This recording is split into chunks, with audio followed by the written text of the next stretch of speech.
Eu sei, esses vídeos parecem chatos pra caramba e mais um cara falando sobre coisas motivacionais que você consegue encontrar naqueles audiolivros de 12 minutos que resume livros de autoajuda que só falam coisas óbvias, parecendo frases de fundo de para-choque de caminhão. No entanto, pessoal, aqui de fato a gente vai ter um entendimento sobre alguns mecanismos cerebrais de como seria interessante que você parasse de fugir do sofrimento. Na verdade, se você for parar para pensar, existem algumas coisas que só são alcançadas por meio de um sofrimento e muito provavelmente no final a sua vida terá uma qualidade melhor. Um exemplo é talvez a principal coisa que aumenta a nossa longevidade, sabidamente conhecida pela ciência, que é o aumento do VO2 máximo. Eu não vou aqui fazer um vídeo de fisiologia explicando especificamente o que é o VO2 máximo, mas a gente pode traduzir de uma maneira geral aqui, que seria sua capacidade cardiorrespiratória, sua capacidade do corpo utilizar oxigênio. Isso só é alcançado por meio do exercício aeróbico. Você não consegue comprar um VO2 máximo, você não consegue produzir um VO2 máximo sem fazer algum tipo de comportamento que envolva exercício extenuante no limite da sua capacidade cardiorrespiratória. A ciência mostra hoje de uma maneira muito bonita que você tem uma chance muito menor de ter uma morte por qualquer causa que a gente conheça se você tem um VO2 máximo aumentado. Na verdade, tem alguns estudos que sugerem que se você tem um VO2 elite, que é um VO2 máximo muito bom, ou seja, você é muito bom em capacidade cardiorrespiratória, a sua chance de morrer é 80% menor do que uma pessoa com VO2 muito baixo. E isso é sensacional, porque basicamente é quase como se fosse uma pílula da longevidade. E você só consegue alcançar um VO2 máximo com sofrimento. Você vai falar, ah não, mas eu gosto de correr, isso é legal. Eu também gosto de correr, mas na hora que você tá correndo e você tem um tiro na sua planilha que envolve dar 20 tiros de 800 metros, talvez não seja tão agradável assim naquele momento. Depois é bacana, mas no momento talvez não seja. Esse é um exemplo muito simples de como você buscar o sofrimento pode fazer com que você consiga ter mais qualidade de vida. E você Sofrimento pode ser duas coisas, né? O sofrimento pode se tornar depressão, ou o sofrimento pode se tornar aprendizado. Então, o certo é você transformar esse sofrimento em aprendizado. O que acontece na maioria das pessoas é que se torna depressão, ou seja, elas não gostam de sofrer e se sentem mal por isso, e aí o sofrimento se torna algo triste que elas vão ficar lembrando com tristeza e etc, etc.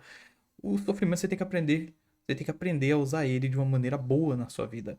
Então, puxando, por exemplo, em um relacionamento. Você tem um relacionamento que foi totalmente horrível. Você não pode ficar triste sobre ele, ou seja, deixar ele se tornar depressão para sua vida e você ficar relembrando ele de maneira ruim de novo, de novo. Você tem que tem que tornar esse conhecimento, isso que você pegou aqui, esse problema que você teve aqui, e tornar em aprendizado. Você aprendeu com aquilo. Então você não vai errar daquela vez. Você não vai escolher uma pessoa ruim como você escolheu, senão você não vai ser tão ruim como você foi no seu relacionamento. Você vai se tornar uma pessoa melhor que agora já sabe o problema e não vai se enfiar mais em um problema como esse. E você vai parar de se sentir mal e você vai utilizar esse sofrimento que foi lá atrás como algo positivo agora e na frente também, tá? Então é isso. Isso é só um exemplo bem simples de como você pode usar o sofrimento, mas existem outras maneiras também, até físicas na vida, né, de maneira material mesmo, que a gente pode usar o sofrimento ao nosso favor e não contra, tá? Você pode jogar isso para outras coisas. Quem passou num concurso muito difícil e tem um salário muito bom e um cargo muito estável é uma pessoa que sofreu, é uma pessoa que estudou coisas que não gosta, é uma pessoa que deixou de fazer coisas que eram momentaneamente mais prazerosas para ficar em casa estudando e fazer aquele concurso e deixar a vida mais fácil lá no futuro. E diversos outros exemplos que você pode achar aí.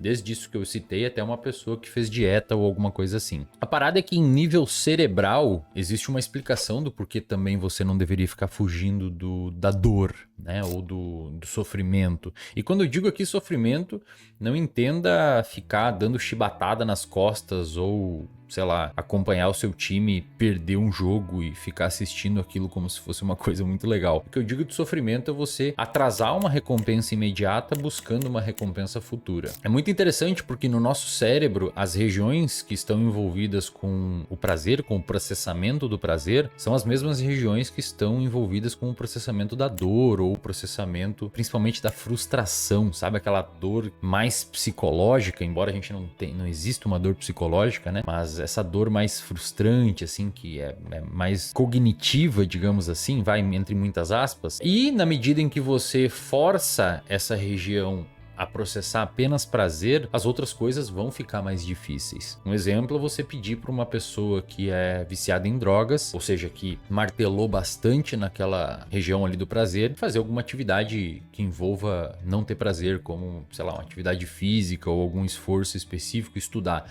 A pessoa, ela tem o sistema dela tão enviesado pro lado do prazer rápido que meio que dificulta ter a capacidade de fazer outras atividades que não envolvam prazer imediato, e o comportamento acaba ficando estreitado, né? O repertório comportamental da pessoa fica bastante pobre. E é muito louco porque a sociedade hoje nos facilita a ir para esse lado. É muito mais fácil hoje você querer fazer só coisas, muito mais fácil e muito mais acessível querer fazer só coisas e fazer só coisas que são momentaneamente prazerosas, e cada vez mais difícil você fazer coisas que envolvam um determinado sofrimento ou uma necessidade de imprimir um esforço. Principalmente com isso daqui, eu já comentei em outros vídeos aí, acho que nos vídeos que eu tô fazendo de rotina, na minha preparação para correr uma meia maratona, eu comentei que eu tô tentando ficar mais ausente das redes sociais. Eu tenho momentos específicos de entrar, responder minhas caixinhas, responder as pessoas que eu preciso responder, e já tô saindo fora, tô consumindo menos os conteúdos lá, porque eu preciso que o meu cérebro entenda que a real importância das coisas está em ler livros, em ler artigos, em produzir aulas, e consequentemente eu preciso dar uma manejada, digamos assim, porque inclusive, aliás, gravei uma aula sensacional para o reservatório de dopamina, mas é uma aula mostrando que as redes sociais, além de um mecanismo de vício, por atuar em sistemas de vício no nosso cérebro, parece que elas atuam também em sistemas de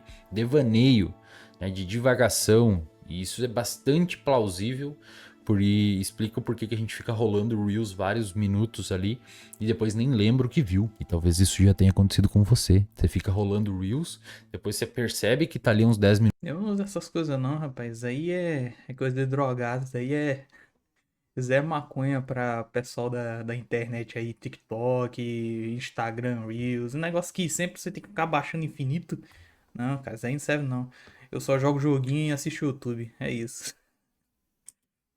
Minutos e não lembra o que acabou de ver, né? Você quase que dissociou naquele momento. Então essas e outras coisas têm cada vez mais me mostrado a importância da gente ter momentos de felicidade eudaimônica, né? Aliás, tem uma aula lá no reservatório de dopamina chamada A Felicidade é um Desequilíbrio, onde eu explico como que alguns artigos bem interessantes na área de psicologia cognitivo comportamental sustentam a ideia de que para você obter uma felicidade plena, que na literatura se chama bem-estar subjetivo elevado, é um nome bonito que deram para felicidade, porque felicidade tem um problema filosófico, né? A gente não consegue definir. Você precisa, para alcançar essa felicidade plena, ter momentos de prazeres rápidos e imediatos, mas também sustentar a capacidade de sofrer. Sofrer num sentido de imprimir e comportamentos que você momentaneamente não está ganhando nada. Então, fique esperto, porque provavelmente a sua concorrência está indo para outro lado, principalmente num país onde é cada vez mais fácil você achar que só tem direitos e não deveres. Então você acha que você tem direito à saúde, você acha, o Drauzio Varela acho que fala isso, né? Você falar que saúde é um dever do Estado e um direito de todos, você quase tá falando para a população para fazer o que elas quiser, que a gente vai ajudar vocês. Na verdade, existem algumas coisas que é importante que a gente tente cuidar. E aí eu sei que você tá pensando... Uma coisa que muita gente fala aí, antes de ele terminar aqui o vídeo, que aí eu falo o resto, né? Tudo o que eu penso. Mas uma das coisas que as pessoas não entendem é: nossa, eu preciso de saúde porque eu preciso me sentir melhor e quando eu estiver doente eu quero ir no hospital. Que tal, ao invés de quando você estiver doente, você ter essa ideia de quando você estiver doente você vai para o hospital, você pensar: eu nem vou para o hospital e nem vou ficar doente. Não era melhor? Não era melhor você parar de comer aquele McDonald's lá todo final de semana e comer uma sopona bem feita ali? Não era melhor você ir fazer um exercício físico, que aí você nem precisava ir assim no hospital, e ou ter esse pensamento de ir no hospital, entendeu? Eu conheço várias pessoas dentro desse pensamento que elas dizem: nossa, não, porque saúde sabe de quê? E você vai olhar pra vida delas e elas comem mal, elas não se fazem exercício físico e elas não procuram o bem-estar delas mesmas, mas ela quer que o Estado procure. Ela quer que o Estado tenha lá. Quando eu estiver morrendo, eu quero um hospital, né? Que tal você não estar morrendo, né? Melhor? Eu acho muito melhor, cara, você não depender de nada disso. Porque é algo que é limitado pelos outros. Você não tem como escolher ter um hospital legal perto da sua casa ou algo do tipo para quando você estiver passando mal você ir. Então não é melhor você mesmo cuidar disso? Ah, mas é porque é cansativo. Sim, é cansativo, mas esse é exato o motivo desse vídeo daqui.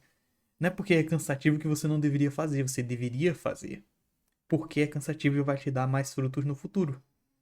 Entendeu? Basicamente é isso. Sobre o cara que mora lá no final do mundo e não tem dinheiro pra fazer dieta ou pra comer ou pra não sei o que. Eu não tô falando desse cara, tô falando de você. Que tá aí no celular assistindo YouTube, coçando o saco, sendo sustentado pelos pais e não consegue se entender que talvez seja importante você cuidar da sua saúde, ter autonomia, movimentar suas pernas um pouco para circular o sangue e conseguir diminuir a chance de onerar o sistema de saúde lá na frente, já que você tem as condições necessárias para tal. Ok?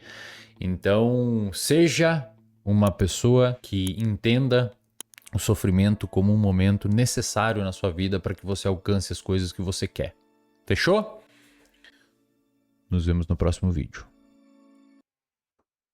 É isso, né? Não tem muito mal o que falar aqui. Bem, deixar nessa. Aqui tá bom. Basicamente é isso, pessoal. Você tem que sofrer para você aprender, tá? Use essa palavra quando você estiver assistindo mal. Nossa, tem que estudar. Nossa, eu tenho que fazer exercício físico. Use isso daqui. Lembre sempre dessa frase. Eu tenho que sofrer para aprender. Sofrimento não é algo totalmente ruim. Às vezes é cansativo, às vezes é chato, mas não é algo totalmente ruim. Por quê? Porque a gente aprendeu alguma coisa ali. Se a gente utilizar esse aprendizado para o futuro, para fazer melhor, ótimo, tá bom? Então use o sofrimento ao seu favor. Não use ele contra você. Não deixe ele corromper a sua vida. Ah, eu sofri. Ah, não, porque eu fui fazer exercício físico na academia e meus braços ficou doendo, então não posso fazer isso, é melhor ficar em casa e pronto, é isso.